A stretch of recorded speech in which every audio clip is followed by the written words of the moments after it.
अस्सलाम वालेकुम। आज मैं आपको बताने वाली हूँ कि जो moles calculate the number of moles, मतलब मोल्स या फिर मॉलिक्यूल्स, ठीक है, उनको हम कैसे फाइंड कर सकते हैं किसी भी न्यूमेरिकल में। ठीक है, तो हम सबसे पहले क्या करेंगे कि जो हमें फॉर एग्जांपल मेरा पेज नंबर 5 है, केमिस्ट्री का 1.3 जो है ना न्यूमेरिकल है एग्जाम्पल में। ठीक है, तो उसमें हमारे पास लिखा हुआ है calculate the number of molecule in 610 gram of benzoic acid C7H6O2।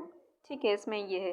तो हमने सबसे पहले क्या करना है, हमने सबसे पहले देखना है कि क्या हमारे पास गिवन मास हम किसे कहते हैं, गिवन मास हमें उसे कहते हैं जो कि हमें ग्राम्स में मिला होता है। जैसे कि हमारे पास है 610, ये हमारे पास क्या होगा, ये हमारे पास गिवन मास हो गया। ठीक है, इसके अलावा हम क्या करते हैं, उसके बाद जो है ना हम फाइंड करते हैं मॉलिक्यूलर मास। अब मॉलिक्यूलर मास क्या होता है, मॉलिक्यूलर मास वो होता है जो कि हमें यहाँ पे बेंजेनिक एसिड मिला हुआ है, उसमें जो सम मॉलिक्यूलर मास हम फाइंड करेंगे। मॉलिक्यूलर मास हम फाइंड ऐसे करते हैं, जैसे कि हमारे पास कार्बन का 7 नंबर है, तो कार्बन का जो सबसे पहले एटॉमिक मास जो होता है वो 12 होता है। ठीक है, तो 12 को हम 7 से मल्टीप्लाई करेंगे, ये हमारे पास बन जाएगा 84। उसके बाद हमारे पास हाइड्रोजन है, हाइड्रोजन के जो मॉलिक्यूल्स हैं यहाँ पे, सॉरी मॉलिक्यूल्स हम इसे नहीं कह सकते, ये हमारे पास 6 है, हाइड्रोजन 6 है। ठीक है, और इसका जो एटॉमिक नंबर है वो 1 है, तो हमारे पास क्या आ जाएगा, ये 6 आ जाएगा। ठीक है, और इसके बाद ऑक्सीजन है, ऑक्सीजन 2 है हमारे पास, तो हमारे पास जो ऑक्सीजन का नंबर होता है एटॉमिक मास, वो होता है 16। ठीक है, एटॉमिक नंबर उसका 8 होता है और एटॉमिक मास जो होता है उसका वो होता है 16। 16 को अब हम मल्टीप्लाई करेंगे 2 से, जब हम 2 के साथ मल्टीप्लाई करेंगे 16 को तो ये बन जाएगा 32, और 32 6 अच्छा हमारे पास जो 84 प्लस 6 प्लस 32 हम प्लस करेंगे, ये तीनों प्लस करेंगे वैल्यू, तो हमारे पास जो नंबर आएगा 122, ये हमारे पास मॉलिक्यूलर मास होगा। ठीक है, मॉलिक्यूलर मास। अब हमने फाइंड क्या करना है, हमने मॉलिक्यूल्स फाइंड करने, मतलब उन्हें फाइंड करना है। ठीक है, तो उसके लिए हम सबसे पहले फार्मूला 1 लगाएंगे। हमारे पास 2 फार्मूलाज हैं। ठीक है, मतलब उन दोनों को हमने लगाना है, फिर हमारे पास आंसर आएगा। तो सबसे पहले जो फर्स्ट फार्मूला है वो हमने कौन सा लगाना है, number of moles is equals to given mass multiply Avogadro number. अब एवोगैड्रो नंबर क्या होता है, 6.02 मल्टीप्लाई 10⁻23, ये एवोगैड्रो नंबर होता है। इसको हम शॉर्ट में ऐसे कह सकते हैं, इस फार्मूले को m is equals to n multiply छोटा n मल्टीप्लाई बड़ा n और a। ठीक है, उसके बाद ये फार्मूला हम अप्लाई करेंगे, तो m is equals to n जो होता है वो गिवन मास होता है। ठीक है, गिवन मास हमारे पास क्या मिला हुआ है, 610 ग्राम्स, ये हमारे पास मिला हुआ है गिवन मास। उसके बाद एवोगैड्रो नंबर हमें मतलब ये जो ना फिक्स वैल्यू है, हमें हर हालत में पता होता है। तो ये जो 6.02 मल्टीप्लाई 10⁻23 है, ये हमारे पास एवोगैड्रो नंबर हो जाता है। ठीक है, तो हम करेंगे 610 को मल्टीप्लाई 6.02 मल्टीप्लाई 10⁻23 के साथ। तो अब जब हम इसको मल्टीप्लाई करेंगे तो इसका हमारे पास आई थिंक आंसर आ जाएगा, जो होगा वो मैं आपको बताने लगी हूँ। वो उसका आंसर आ जाएगा 3672.20। ठीक है, उसके बाद हम ये हमारे पास क्या फाइंड हो गया, ये हमने मोल्स फाइंड कर लिए।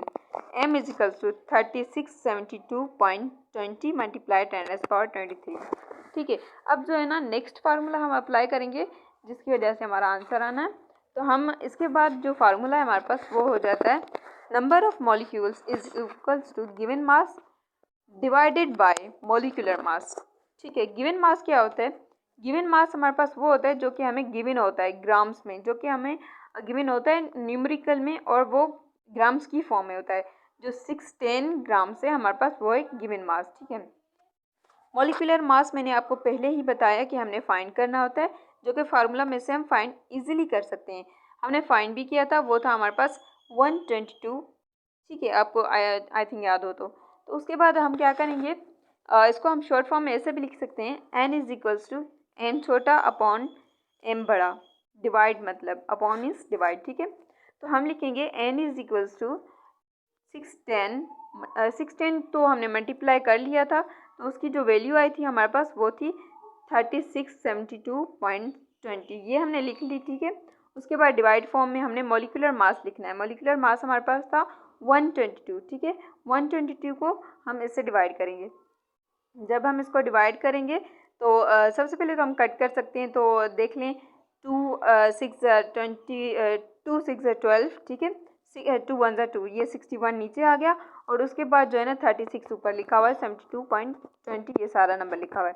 तो 2 1 2 और 1 उधर गया तो 16 वहाँ पे बन गया, तो 2 8 16, ठीक है। उसके बाद जो है ना 7 है, तो 7 के मतलब 2 लगा 2 3 6 हो सकता है, तो 2 3 6 हो गया और 1 उधर गया तो वहाँ पे 12 हो गया। तो जब 12 हो गया है तो वहाँ पे हम क्या करेंगे कि 2 6 12 होता है और पॉइंट के बाद 20 है। 20 को अगर हम क्रॉस करने की कोशिश करेंगे तो ये 10 टाइम हो जाएगा, 2 10 20, ठीक है। तो ये हमारे पास आंसर आ गया 1836.10 डिवाइडेड बाय 61। जब हम इनको डिवाइड करेंगे तो ये हमारे पास आंसर आएगा 30.1।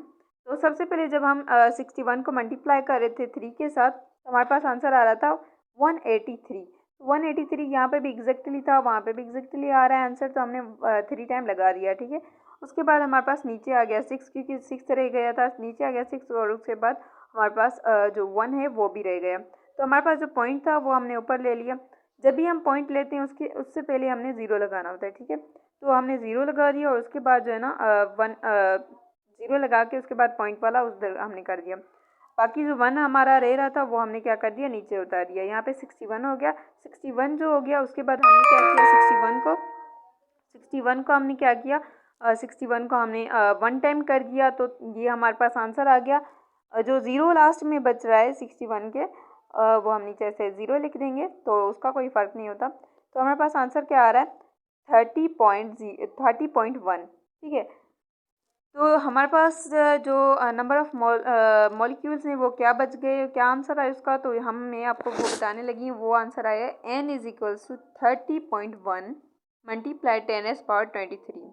ये मॉलिक्यूल्स ऑफ किसके हैं, बेंजोनिक एसिड के, ठीक है। हमने ये आपको बता दिया और ये बहुत इजी फार्मूलेज हैं, 2 फार्मूला हैं, बहुत इजी हैं। अगर आप अप्लाई करेंगे तो आपका इजीली जो है ना सॉल्यूशन बन जाएगा।